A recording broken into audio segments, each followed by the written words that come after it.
sous les étoiles exactement.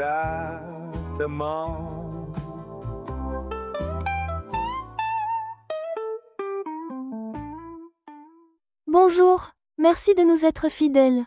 À partir de ce 10e épisode, nous allons procéder différemment. Nous allons visiter tour à tour les différents événements astronomiques du mois à venir dans notre ciel. Mais c'est valable pour la France tout entière, bien sûr. Commençons par admirer la pleine lune qui sera visible le 7 septembre.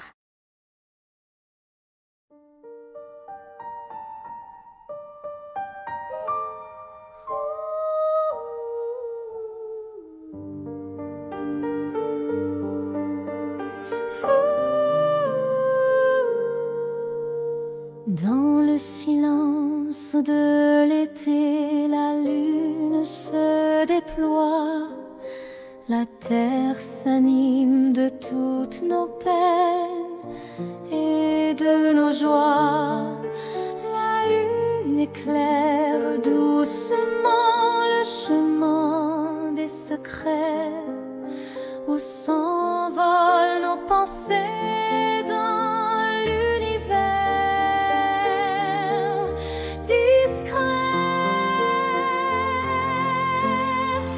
Sous les étoiles exactement, je marche au fil du firmament, parmi les cœurs de chacun et chacune qui s'entrelacent sous la lune.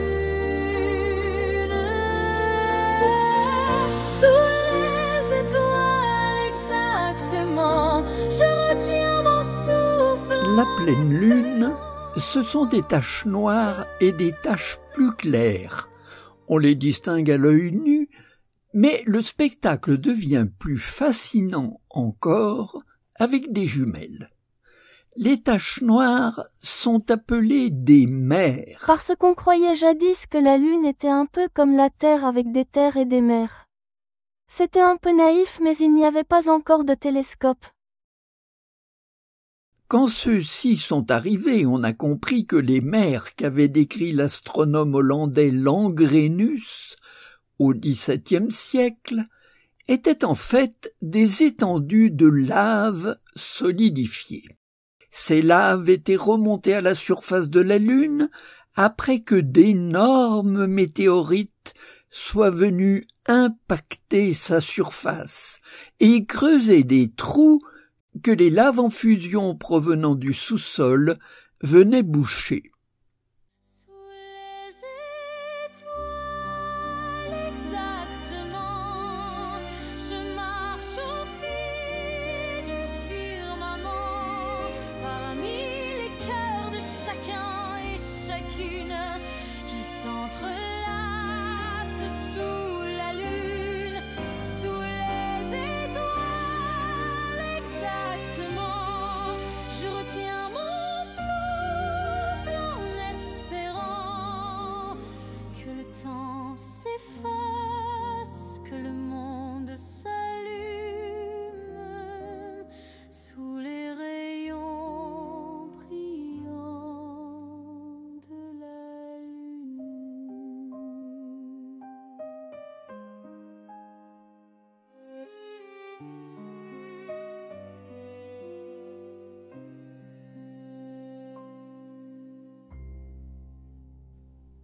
On trouve donc sur la Lune la mer de la sérénité, la mer de la tranquillité, la mer de la fécondité.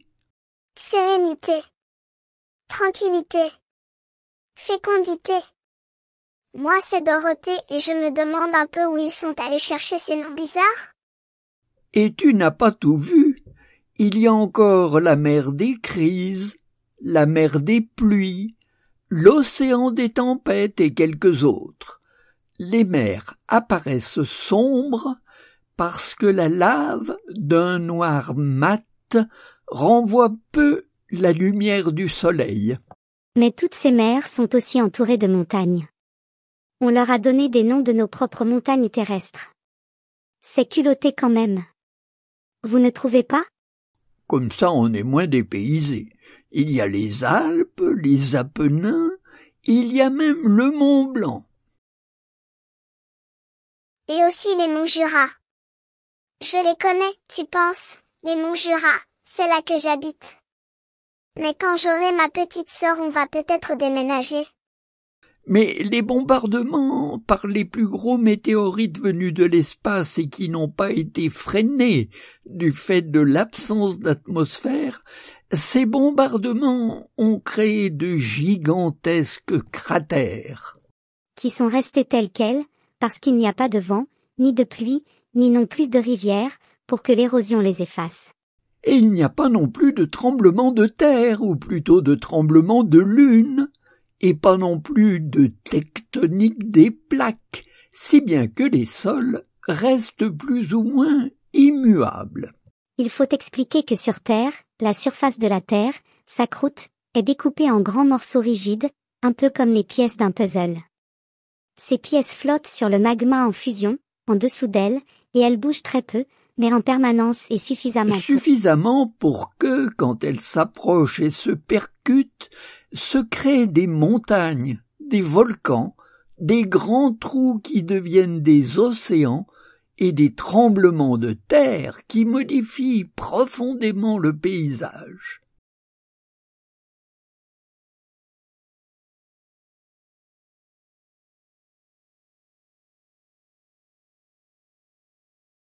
Rien de tout ça, sur la Lune, qui, elle, reste immuable, seulement modifiée par les impacts de météorites, qui sont devenus rares de nos jours. La Lune a eu une vie agitée. Il y a environ 4 milliards d'années, et pendant 300 000 ans, la Lune a été bombardée. Le cosmos était en effervescence et la Lune, mais toutes les planètes aussi, et même la Terre, ont été percutées par des astéroïdes parfois gigantesques. C'est le grand bombardement tardif qui, partout, a creusé ces trous gigantesques. Et puis l'environnement dans le système solaire s'est enfin calmé, et aujourd'hui il n'y a plus que de petits cratères devenus rares. Le bombardement était calmé, mais quelques millions d'années plus tard, il fallait panser les plaies. Le bombardement avait creusé des trous si profonds que le magma du sous-sol est remonté à la surface et a bouché les trous avec de grandes nappes de lave. Et c'est cette lave sombre qui, en quelques millions d'années, a refroidi et a formé ce qu'on appelle les mers, mais qui sont en fait de grandes plaines basaltiques qui se sont étalées sans avoir à connaître l'érosion. Sous les étoiles, exactement. Moi, j'aime trop les belles histoires.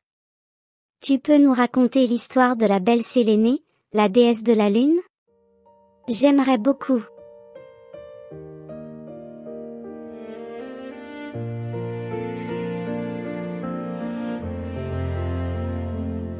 La belle Sélénée glisse dans la nuit d'argent.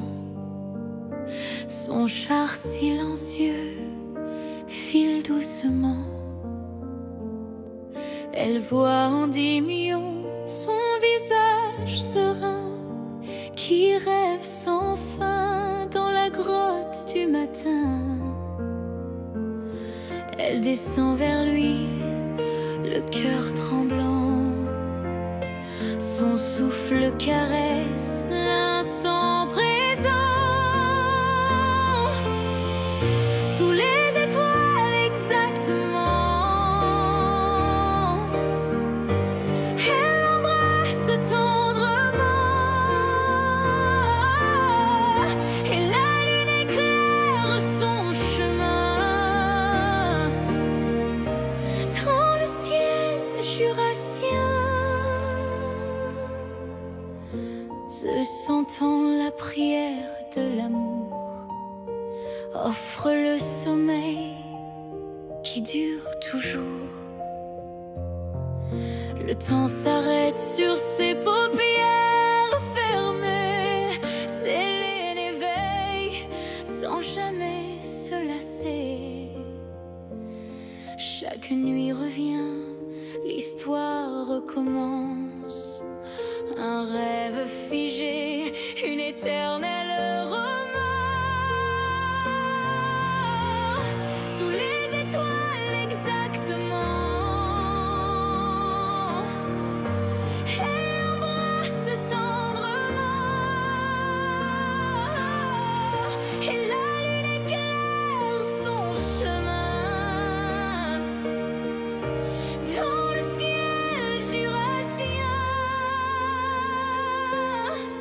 Elle sait qu'il ne s'éveillera pas, mais son cœur bat à chaque pas.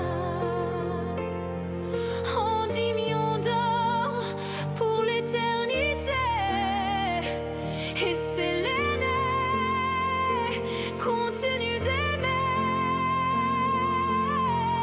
Sous les étoiles exactement,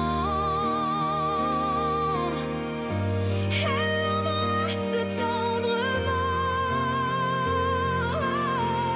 et la lune éclaire son chemin dans le ciel jurassien.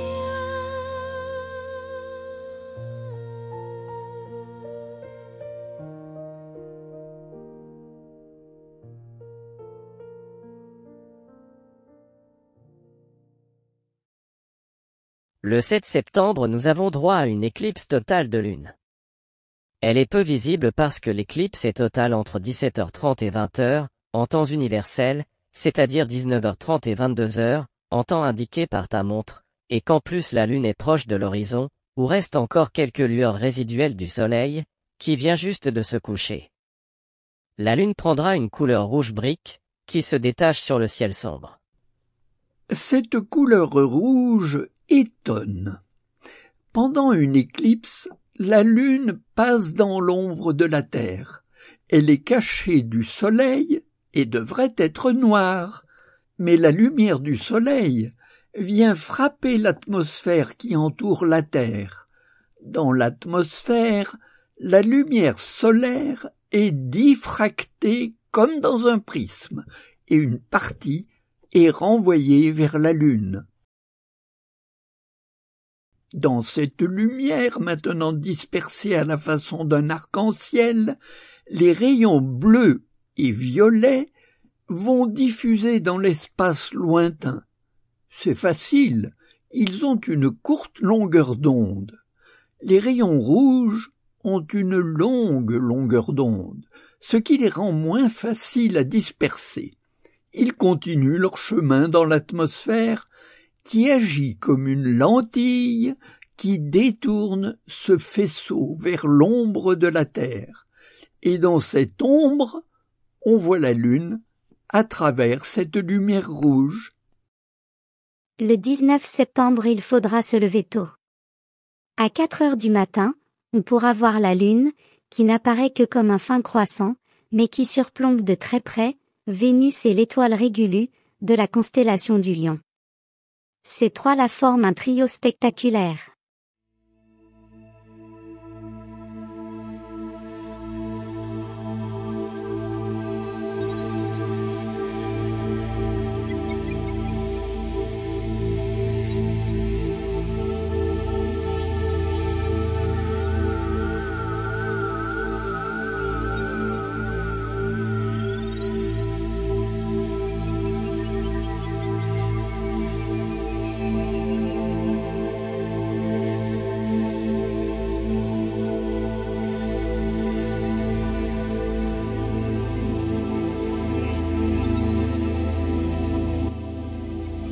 Vous regardez Sous les étoiles exactement, une chaîne astro arrivée à son 10e épisode. Le dimanche 21 septembre, Saturne est en opposition, et se trouve entre la constellation des Poissons, et la constellation du Verseau. C'est un magnifique moment, pour nous émerveiller devant la beauté de la planète aux anneaux, la trop belle planète Saturne. On y va ?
Moi Saturne, je la kiffe à donf, parce que j'ai pas honte d'y dire. Elle est belle, comme une je sais pas quoi et puis avec son ruban autour, elle est belle comme un cadeau d'anniversaire. Pourquoi vous riez? Vous n'y croyez pas? Des fois, j'ai l'impression que personne ne m'aime dans cette série. Alors j'ai les boules, c'est triste. Petit retour sur Jupiter parce que cette planète est trop belle.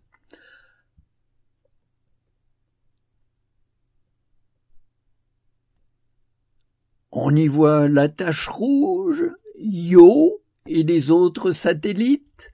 On voit la rotation rapide de Jupiter et on voit les nombreux cyclones qui s'entremêlent dans son atmosphère.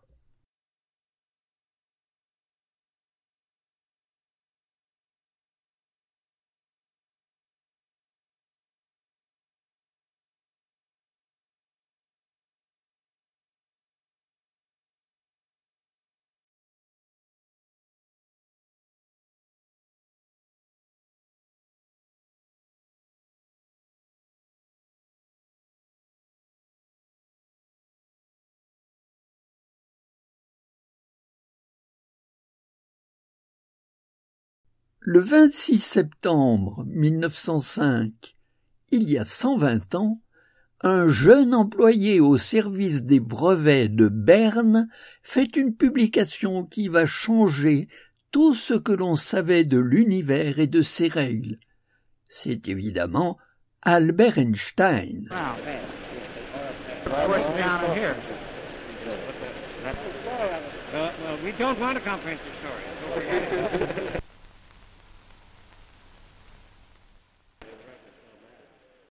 Ce 26 septembre 1905, il publie un article, qui est une bombe conceptuelle, parce qu'il contient la fameuse formule qui dit que égale mc2.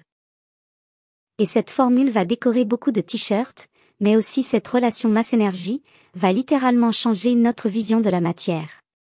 Entre autres, on savait maintenant comment naissait l'énergie du Soleil et qu'un gramme de matière pouvait produire de nombreuses tonnes d'équivalent TNT, et aussi il mettait en avant la notion d'espace-temps. Avec de nombreuses implications dans bien des technologies et aussi en médecine. Bon.